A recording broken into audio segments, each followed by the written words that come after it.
Hi, everybody, and welcome to Eye Openers. Thanks so much for being on here with me today, Patrick. 100%. As you guys know, this show is all about creating business insights and opening your eyes to a new way of seeing the challenges in front of you and the hidden opportunities that exist. But we don't do it alone.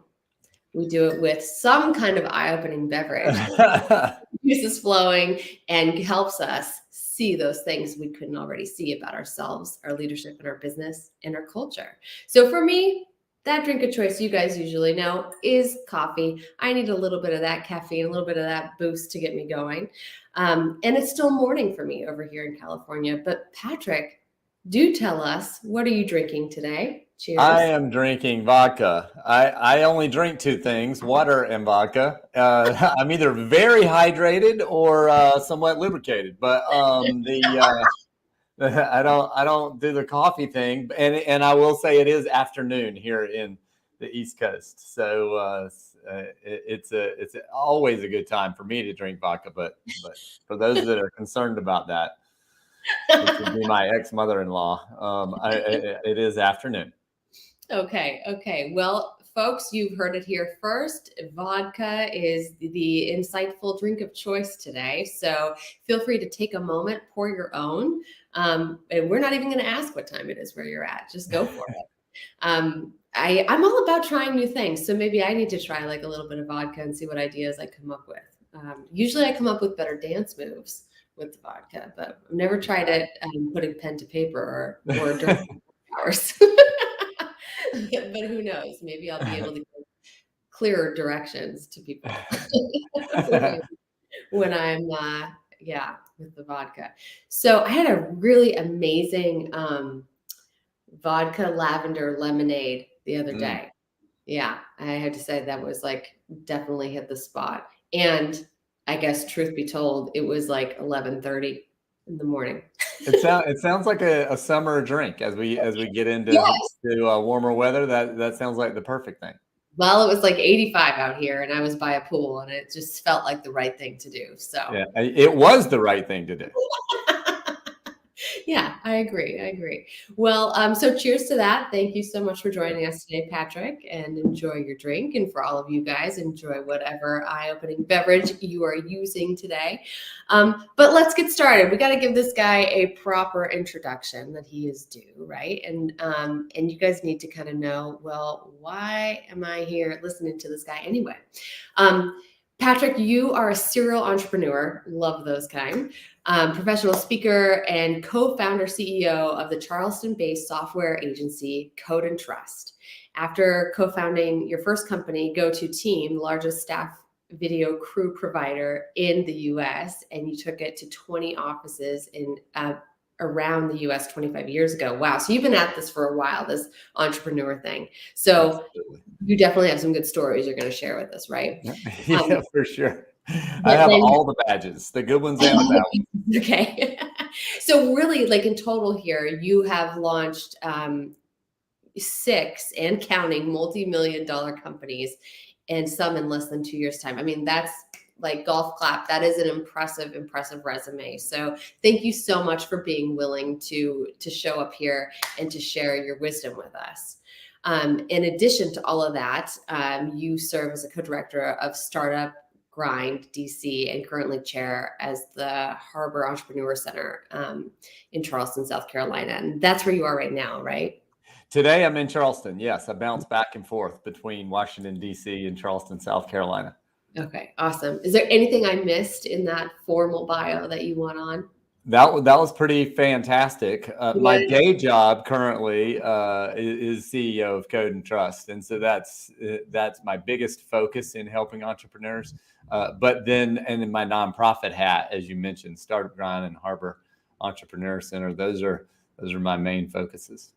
Awesome. I love that. I love when people recognize that they can give back to other areas in their community with their skill set and that it would have a really big impact. I also spend 10% of my time in a kind of startup hub capacity called Social Enterprise Greenhouse. And the focus there is in organizations. Some can even be for profit, but it's for, social good in some way. So software that helps aid in like a public health, crisis or something like that. Well, being a hardcore capitalist, and entrepreneur, I believe all entrepreneurship is social good, but I understand completely the difference. I hear you. What a great point. Yeah. Creating jobs and adding to the economy. Yeah, good point. So I like to kick this off with a really big question because I love to live in really big questions up in the macro at first. And it gives people a really cool idea about, where you're headed and how you like to think about things. So do tell us, Patrick, if you and I were to speak 3 years from now, so it's 2025, and I call you up and you say, "Oh, Brittany, it is so great to hear from you. I'm so glad you called. I can't wait to tell you about what I've done in these past 3 years." What would you be telling me about? We will absolutely have helped over 100 startups inside of Code and Trust launch in a big way. We already are on the way for that and that's our goal over the next 3 years. And we've already got a number of clients that we really do help in that way. But Matt, for us at Code and Trust, our vision is helping entrepreneurs and corporations launch new pieces of software and then deploy them in the world and create real revenue. So we don't count them in our little tick of marker of that we help someone until we really get their product in the world being used by paying customers with real revenue. If that doesn't happen, then we don't feel like we've done our thing. We like to think of ourselves here in this particular building as being a bit of a playground where we just get to work on all these really cool entrepreneurial startups and new software for larger corporations. And we think of ourselves as like a kindergarten teacher, maybe a preschool teacher, where, she loves her kids and she wants them to be successful, and she loves your kids and she wants your kids to be successful. And her fulfilling moment is just kids being successful. And so at Code and Trust, that's our mindset. Is it doesn't matter if it's our product, which we have several that we use in our own dev shop, or it's yours. Our goal is, how do we find market fit? How do we put it into that market, gather iteration feedback, and then go make it better so that entrepreneurs can continue to grow and scale really cool things. Mm-hmm. Awesome. Do you want to give us like an example of a project so that, because we've talked to a lot of tech people on this show, I would love for my audience who are startup entrepreneurs to understand what a great application example is. Well, so we've got a number of different sort of segments of entrepreneurs, from the entrepreneur that's just starting with a blank sheet of paper and needs help on marketing and or branding and or thinking through the profit model. So we consult a little on that front end, but really our whole goal is to map out a piece of software that really flows. Now, one particular client there that makes sense to that example is a perfect entrepreneur that walked in the door, already had an existing business where he was selling services to police stations. He's well-known expert in the police station market. And he said, guys, if I had a tool that was managing their social media in this way, I already have police stations that want to sign up. I just need to build this tool and do it correctly. And we took that entire process, helped him bake out the idea, began to put a dev team around it. And within less than, I think, 4 months, 3 to 4 months, he was in the world selling that product, and police stations around the United States are now using it. And so to me, that is a perfect example of an entrepreneur that's already running, but then finds an innovative product that they can really use and scale. Okay. So it's best when an entrepreneur has kind of the what in mind, and you guys come in and do the how. That's exactly right. Normally, they'll come along and have a vision, maybe for a piece of software that needs to do all this. And then we'll say, look, we're really good at this minimum viable product thing. Let's, instead of building all that, let's just build this little part. And then let's put it into the market that you want to test. Let's get feedback, and then let's iterate. And slowly we can build this whole thing. But what we end up finding is that their original vision, once something gets launched into the market, the employees or the customers that are using it, they start feedbacking in ways that the entrepreneur never could have pictured. They start using the tools in ways they didn't picture. And as they see what the possibilities are, they start asking questions like, well, what if the software could do this or that, or save me more time in this way?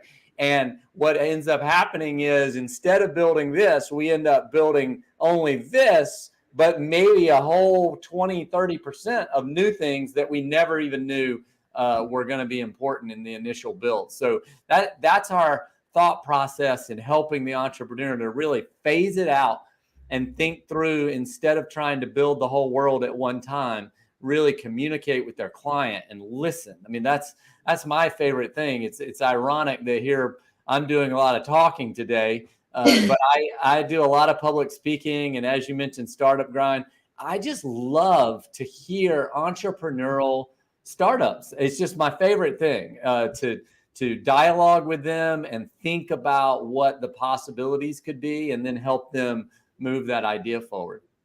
I love it. I love it. It's a really cool energy to be a part of, right? I mean, just the potential that's right there, and helping people kind of connect some of the dots to really execute on that and bring it into the world. It's super exciting. It's like a birth. It really is. I mean, and having birthed a number of companies myself, it's not unlike having a baby. There's plenty of times when they're in those teenage years that you really just want to walk away. But that thing is not sustainable yet, and you have to stick around until they're on their own. That's right. And I often get called in a lot of those teenage years, so I can speak to that. And it sounds like you can too. And this is exactly why we have this show. And for those of you guys listening, like, you already know this, but this is why I wanted to create a space for people when it feels like you want to walk away, when it feels like you want to abandon that teenager that's now talking back to you and not listening. And it feels like you've created a monster and you're wondering how you got to this very place. Like, this show is about walking through those examples. So we're going to hear about, some of these very situations for you, Patrick, and some of your 6+ companies that you've launched, what it was like getting through some of those trying times, maybe even just the toddler years where you're really starting to get up and go, and then the teenage years where you have a team and it feels like it's kind of taken on a mind of its own. But before we get into some of that, I want to just carve out a little bit more of where you're going. And we've talked about kind of at scale, serving 100 companies. What is the greatest opportunity based on that answer? So what's the why behind that? What's the goal behind the goal there? What we find is, when we start out helping an entrepreneur move that forward, it doesn't matter. I'm being dead serious. It doesn't matter to us if we're operating in our nonprofit capacity with the Harbor Entrepreneur Center, and we're taking someone through an accelerator process, and we're mentoring. My partners and I, we all mentor for free to help startups and move them forward. And then we might help them develop some of their software, or maybe we don't. That's not our end goal. What we really get fulfillment out of is knowing that we've pushed forward that number of entrepreneurs. And when I speak and communicate with people, and then a year, 2 years, 3 years down the road, I have people come up to me constantly and say, hey, you said something that really made a difference when I needed to hear it. You pushed me in the way that I needed to be pushed. And I that's just my favorite thing. I can't fathom anything more rewarding in my life than having someone that's operating a multi-million-dollar business. I actually had a very dear friend of mine retire and sell her business in the last 6 months. And she was given this big award. And as she was receiving the award, she shouted me out and thanked me specifically for helping her through some trying times. And there is just simply nothing more rewarding than that. Yeah, that's awesome. It feels so good to get that kind of feedback too. Like, oh yeah, this is why I'm doing it. This is why I'm working so hard, to get this stuff out there. That's really cool. What are some of the skills that you feel kind of got you to this point? And let me preface that with the context of it's really challenging to go from being the technical expert at what you do, being a developer, and now moving into this leadership role of founder and CEO, having the vision that's necessary to carry this through, hiring a team, managing a team. So, what do you think are the skills that have really helped you be successful to this point? And you've done it several times. So, Well, not to go too far back, but when I was 17 years old, I vividly remember a moment. My father had started a newspaper 2 years earlier, and he was an expert in the industry. He knew newspapers. I was so ecstatic about being involved in this newspaper. I put in $2,500 of my own money.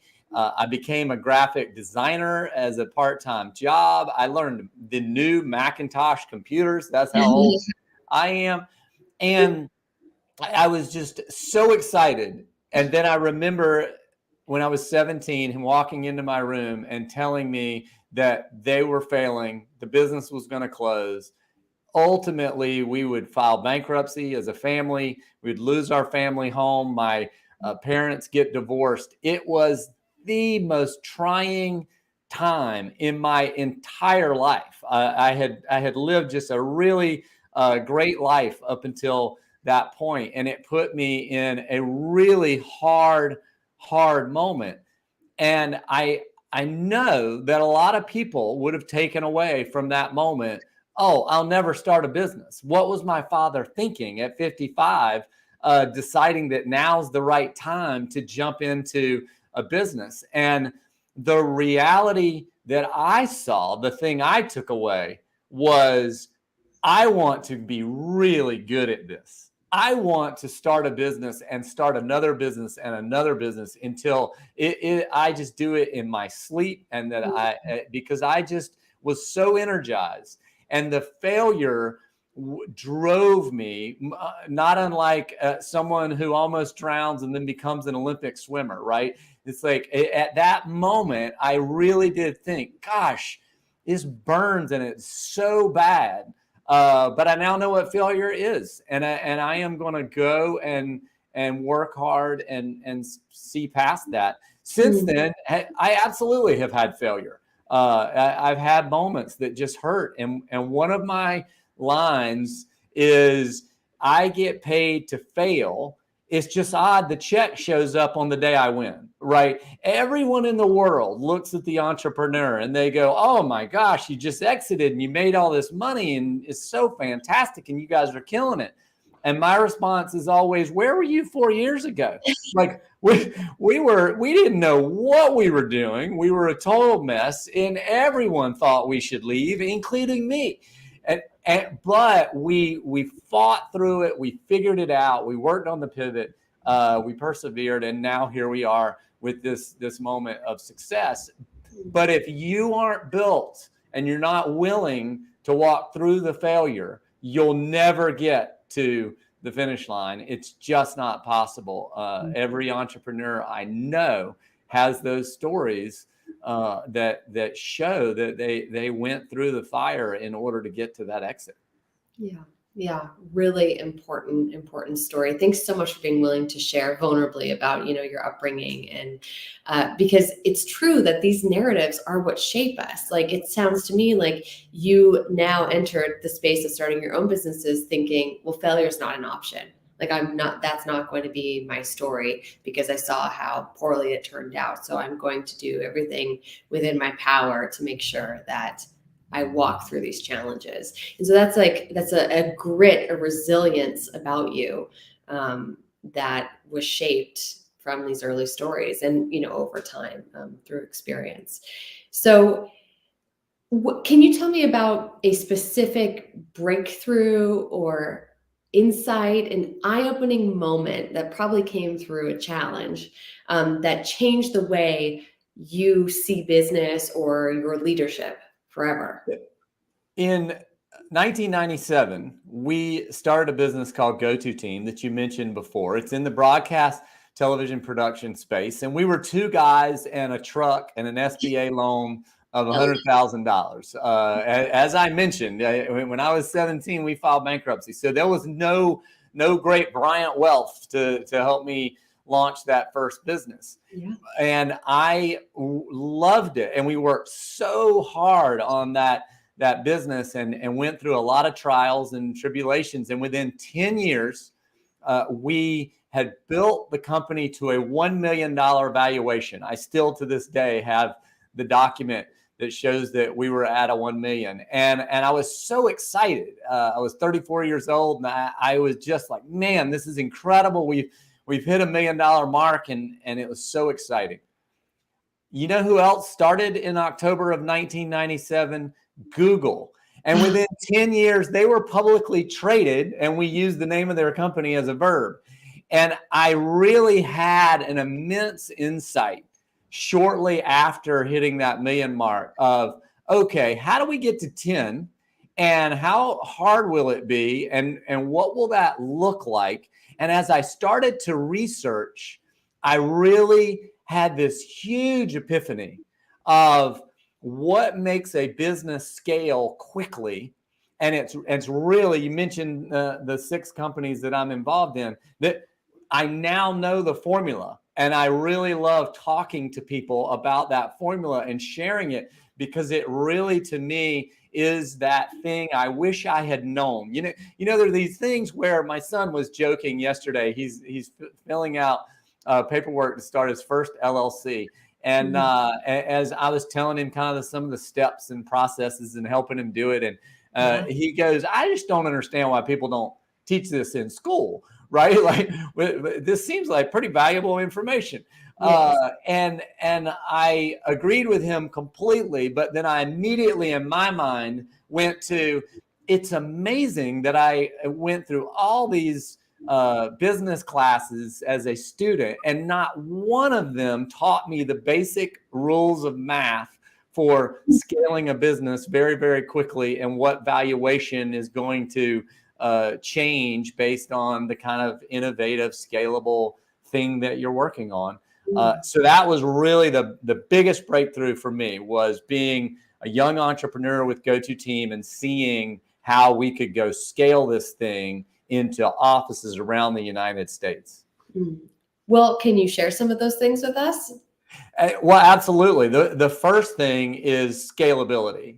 Having something that allows you to sell that product or service around the world repeatedly, right? If I can sell this thing all around the world, then now I can have much bigger volume with even, better opportunities for my employees and for me to grow personally. And so really it goes back to that product and service, and really thinking through, what are we going to offer and how is it going to be scalable?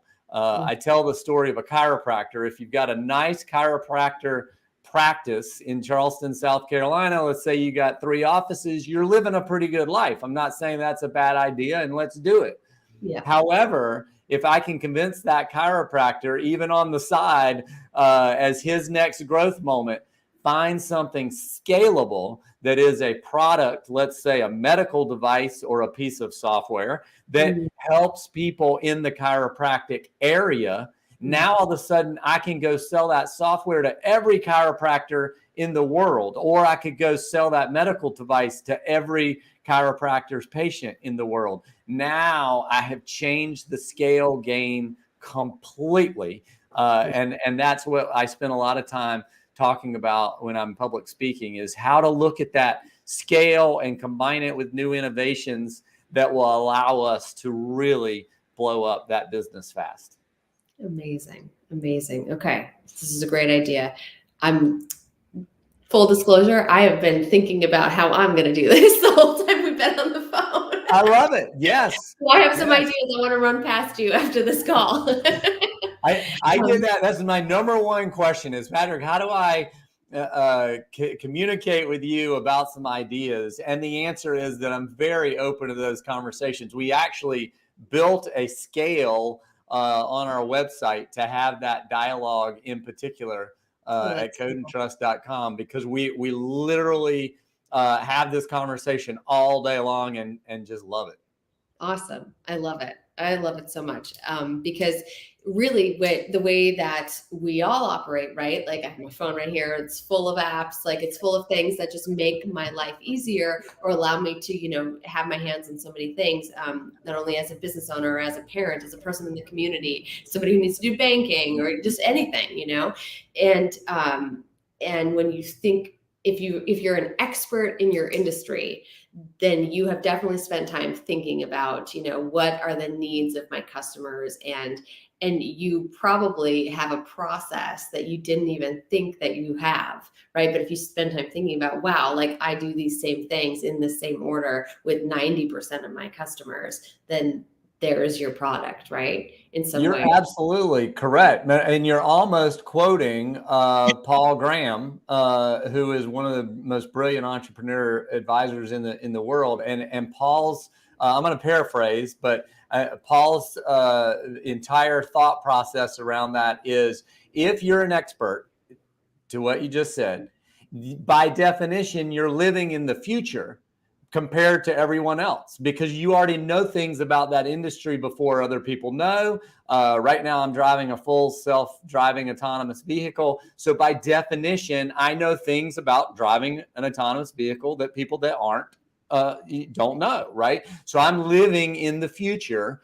And there's plenty of people living much further in the future with autonomous vehicles than me, but I'm right there in the future. And then the question is, okay, now that you've put yourself in a position, you're living in the future, then all you got to do is look left and look right and look for the things that when the others catch up, what they'll need. Right, we're going on a trip, and I'm a few miles ahead, and I'm just looking around, going, hey, when they get here, they're going to need water, they're going to need supplies, they're going to need a tent. And all I got to do is go get those things and position them right here, and when they catch up, I'm set and winning. Love it. Love it. The first thought I have is, if it's a fully autonomous self-driving vehicle, now what am I free to do? What am I going to be doing when I'm in my car? Absolutely. And I think that's the key, right? What will we want to be doing in that car, and how will we do it, and what opportunities will that change as we all free up that amount of time, which I think will be the most interesting thing. I mean, just the idea of driving a 2-hour trip and having 2 hours totally back to yourself, I think is intriguing. Yeah, I can't even imagine. So I could go down that rabbit hole. I'm not going to. I'm going to pull us back. Instead of just ideating on products we could come up with for that. Right. So let's talk about another vulnerable place, because I think it's so important to assess, and people love to not assess. What would you identify as one of your greatest weaknesses right now, and what are you doing about it?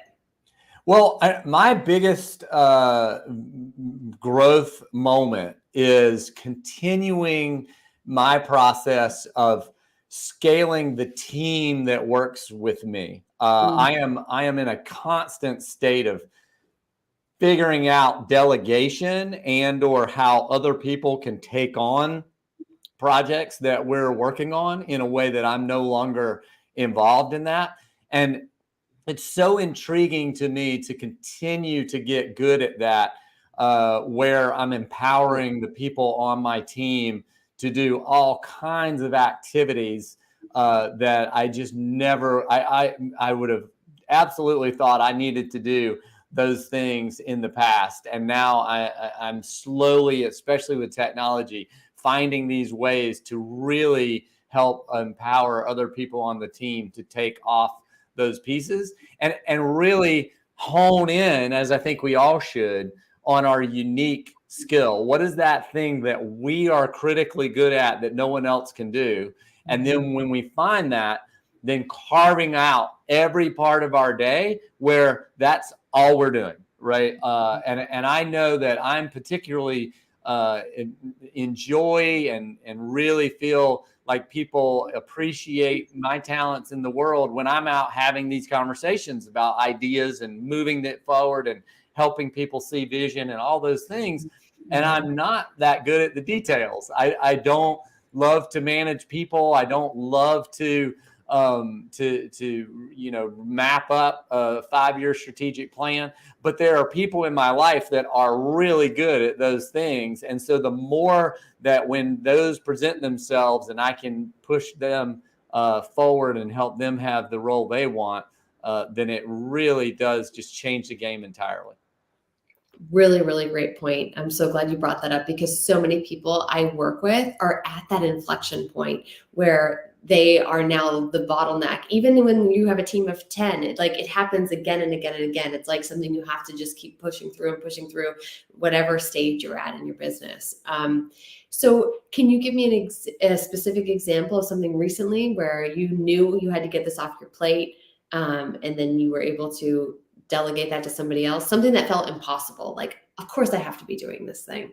Yes. Well, I knew that I need to be in a dialogue on a particular acquisition that we're working on for our event ticketing business. And we knew we had to do it. We had everything that was there. And I really did feel like, oh, I've got to be the one to take all these calls, go communicate, and work with these people. And honestly, it was that thing that I then carved off and said, you know what, I don't really need to be involved until this point. So how can I help someone else see all the things that we're going to do below that and then click them off up until I'm involved? And or that I certainly did not just give the task and walk away. There were points in there that I needed to be involved, right? So it needed to be, okay, we're going to go target acquisition, these 8 companies.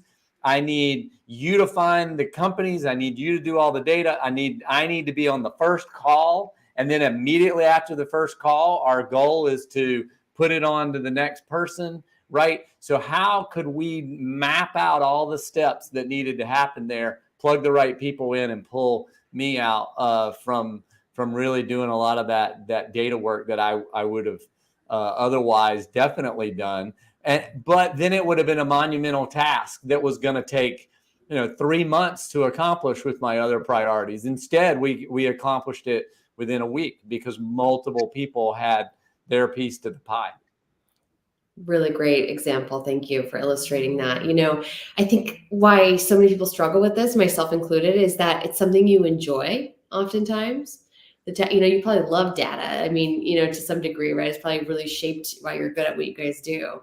But it's hard to separate that like zone of competence or zone of excellence versus the zone of genius.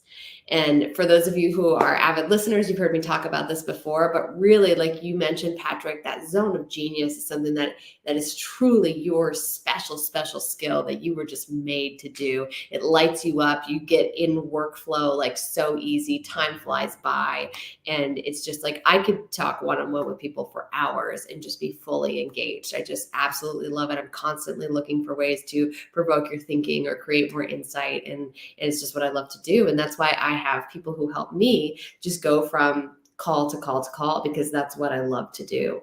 And so it's hard because I also love getting in the research, and I also love like sales and business development and all this other stuff. So it's really challenging to pull yourself out of the things that you like, that you're probably good at, but it's just not that specific, super niche down, task or component that really makes all the difference in your business. I love the way that you put that. In the early days of GoToTeam, I was a video editor. That was one of the tasks and one of my professional skills. And I had these times. I was also a producer and very involved in crafting stories. And I had a moment when I was about that less than that 10-year mark I mentioned, let's say maybe 5 or 6 years into our business, where I had stayed up one night until 2 a.m.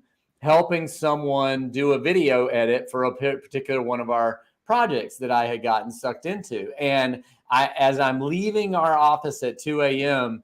and knowing that I had to be back at 9 a.m. to do my full, management work duties for the company and all the things I had to accomplish, I thought, why am I here editing? We have full-time editors. I don't know why I'm here. What were the circumstances under which I ended up saying yes to this? And on that drive home, I thought back, what are the projects that I've been working on? And you know what I found is that I had done one project that I had personally decided to help the people with every quarter for the last 3 quarters. And as I saw that pattern, I noticed in myself that I was choosing to do it specifically to your point exactly because it was fun to me and I loved the creative process and it was enjoyable because they were always clients that I enjoyed being with. But even though all those things are good, I needed to let that go in order for our company to grow and for me to go focus on things that I could really be a change maker on. And so thank you. Your way of putting it is perfect. And I agree.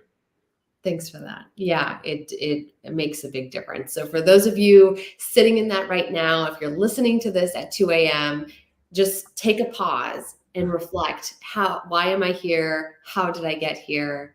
And how can I make it different? And sometimes it's so hard to do by yourself. So, solicit some help around that. Like call someone who you trust and ask them, how do they see it, that it would be possible for you to delegate it? Because sometimes we're too close to it and we think of ourselves sometimes as more important than we need to be. And it can be so helpful to just see somebody else's perspective on that. That's right. And that's why you're here, to, see different perspectives. So Patrick, in closing, I want to just thank you so much for being here. Thanks for being willing to share honestly and candidly about what it really means to be an entrepreneur and to be in the entrepreneur game for decades. I can tell you're so seasoned. You talk about it with not just a confidence, but like a self-assuredness that there's going to be more challenges. You're not immune to them, but it's just about that mindset about how you approach them and that stick-to-itiveness of getting through. How can people find you? How can they find Code and Trust? How can they get in touch with you? The best way is codeandtrust.com. Certainly, my information is on there. They can send an email and connect. And also, of course, LinkedIn. If they Google Patrick Bryant, Charleston, they will have no problem finding me. But LinkedIn's a great spot that I connect with a lot of people as well.